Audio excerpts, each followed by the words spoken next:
राजा हो, रंक हो, चोर हो या कोई साहूकार, एक बात को लेकर सभी एक समान चिंतित दिखाई देते हैं, और वो है संतान का भविष्य। ऐसी ही सोच जगन की थी।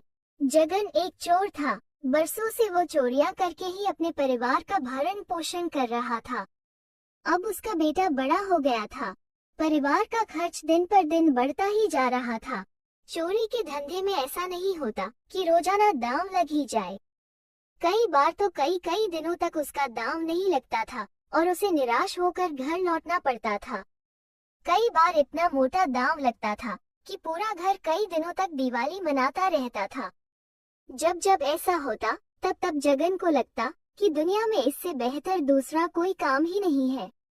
अतः उसने फैसला कर लिया कि वो अपने बेटे को भी अपनी तरह एक सफल चोर बनाएगा। इसी सोच के चलते एक दिन वो अपने बेटे को अपने साथ लेकर चल दिया।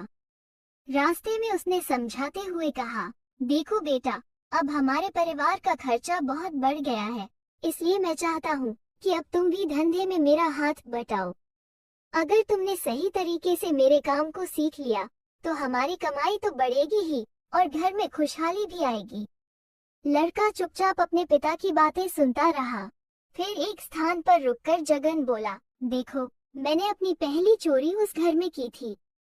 पहले ये घर कच्चा था और इस घर में बिजली भी नहीं थी। उन दिनों इस घर में दिया जलता था। मैंने पीछे की दीवार में सेंध लगाकर चोरी की थी। और वो घर देखो, जहाँ आज एक कार खड़ी है, वहाँ पहले एक साइकिल होती थी। मकान भी कच्चा था। मैंने इस घर में भी चोरी की थी। बेटा, अब तुमको मेरे काम में हाथ बटाना है। इसके अलावा और भी बहुत सी कॉलोनियां हैं जो आज संपन्न लोगों की बस्तियां हैं। जब ये कॉलोनियां बस रही थी, तब मैंने अधिकांश घरों में चोरियां की थी। समय के साथ साथ ये लोग संपन्न हो गए हैं। ये हमारे लिए खुशी की बात है। संपन्न घरों से अच्छा माल मिलता है।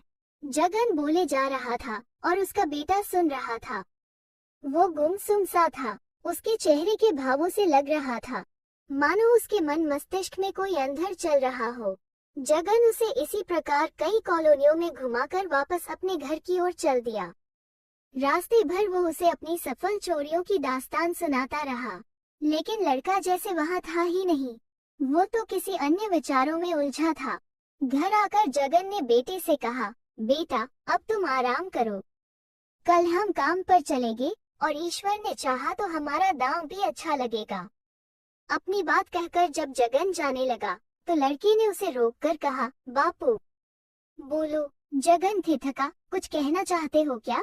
हाँ बापू, वो बड़े ही गंभीर लहजे में बोला, आपने आज मुझे बहुत से ऐसे घर दिखाए हैं बापू, जहाँ आपने चोरी की। आपने ही बताया कि कल तक वे लोग इतने संपन्न नहीं थे, बल्कि आपने ये भी बताया कि एक घर में तो दिया जलता था और आज वहाँ बिजली के बल्ब व झाड़ फानूस जगमगा रहे हैं।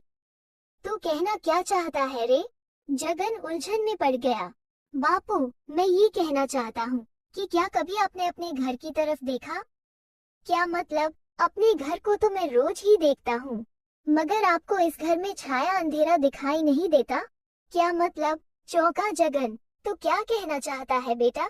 मैं ये कहना चाहता हूँ कि इस घर में आज से सालों पहले भी इस दिए की मरी हुई रोशनी होती थी और 20 साल बाद भी इस घर में अंधेरा ही है। जबकि जिन घरों में आपने चोरी की, वहाँ आज दिए के बजाय बिजली के बल्ब व झाड़ फानूस जगमगा रहे हैं। हमारे घर में अंधेरा है। क्यों बापू, हमारे घर में अंधेरा क्यों है? जगन की तो जैसे बुद्धि ही चकरा गई। बेसुध सा खड़ा वो बेटे का चेहरा देखता रहा।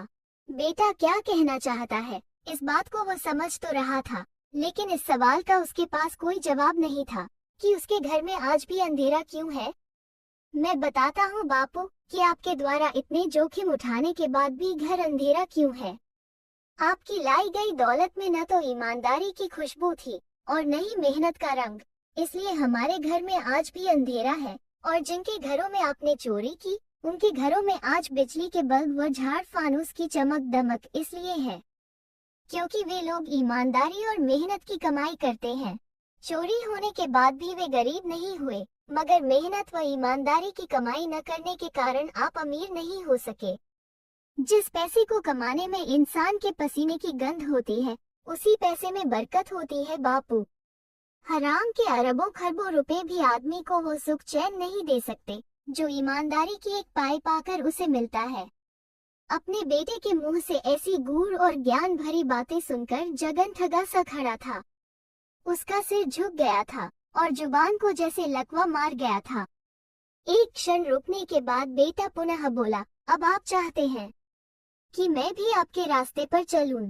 इसका मतलब तो यही हुआ बापू कि आप चाहते हैं कि न सिर्फ मैं बल्कि हमारी आने वाली पीढ़ियां भी इस अंधेरे से जूझती रहे। जरा सोचो बापू, सोचो, क्या हम दोनों मिलकर भी घर के इस अंधेरे को दूर कर सकते हैं? नहीं बापू, नहीं, आप और मैं ही नहीं, अगर हमारा पूरा परिवार भी इसी धंधे को अपना ले तब भी हम इस अंधेरे को दूर नहीं कर सकते। इस कमाई में न हमारी मेहनत है, न पसीने की खुशबू और न ईमानदारी की महक। चोर के मन पर हमेशा एक बोझ होता है बापू, और वो बोझ उसे कभी सिर उठाकर नहीं चलने देता। दुनिया भले ही इस बात को न जानती हो, लेकिन एक चोर जानता है कि वो एक चोर है, और चोर बेईमान लोग कभी गर्व से सीना उठाकर नहीं चल पाते। अगर अब भी तुम चाहते हो कि मैं भी तुम्हारे रास्ते पर चलकर अपना जीवन इस अंधेरे में गुम कर दूं, तो ठीक है बापू, कल मैं तुम्हारे साथ चलूंगा और कोशिश करूंगा कि आपसे भी बड़ा और सफल चोर बनूं। नहीं, जगन के मुंह से जैसे घुटी घुटी सी चीख निकली, नहीं मेरे बेटे, नहीं। फिर अचानक ही वो रो पड़ा, आज तूने मेरी आंखें खोल दी। तूने सच कहा बेटे, जिस कमाई में पसीने की महक नहीं होती, उस कमाई को खाने वाले परिवार का घर कभी रोशनी से नहीं जगमगाता। काली कमाई अंधेरा ही फैला सकती है, खुशी का उजाला नहीं। बेटे, मैं प्रण करता हूँ कि आज के बाद मैं भी यह गंदा काम नहीं करूँगा। दूसरों की मेहनत की कमाई पर हाथ साफ करना सबसे बड़ा गुनाह है। इससे बड़ा गुनाह दुनिया में कोई भी नहीं। ओह मेरे बच्चे, आज मैं जान गया कि क्यों आज तक मैं सुख की सांस न ले सका, क्यों आज तक मुझे सच्ची खुशी नसीब नहीं हुई, क्यों आज तक इस घर में बरकत नहीं आई, क्योंकि आज तक मैं अंधेरे में भटक रहा था और आज तूने मेरी आंखें खोल दी। ये कहते कहते जगन जोर से रोने लगा। उधर पिता को पश्चाताप करते देख बेटे की आंखों में भी खुशी के आंसू झिलमिलाने लगे थे। कुछ सचेत होकर जगन पुनः बोला, मगर अब मुझे विश्वास है कि अब मेरे घर का अंधेरा जरूर दूर हो जाएगा, क्योंकि किसी पूर्व जन्म के फलस्वरूप ही ईश्वर ने मुझे नेकी और ईमानदारी से भरा तुझ जैसा कुलदीपक जो दिया है। और फिर जगन उसे सीने से लगाकर बहुत देर तक रोता रहा। वो स्वयं भी शायद नहीं समझ पा रहा था कि उसकी आंखों से बहने वाले आंसू खुशी के थे या गम के। तो दोस्तों, कैसी लगी आज की कहानी? अगर अच्छी लगे तो शेयर, लाइक और चैनल को सब्सक्राइब जरूर करें। फिर मिलते हैं एक नई कहानी के साथ।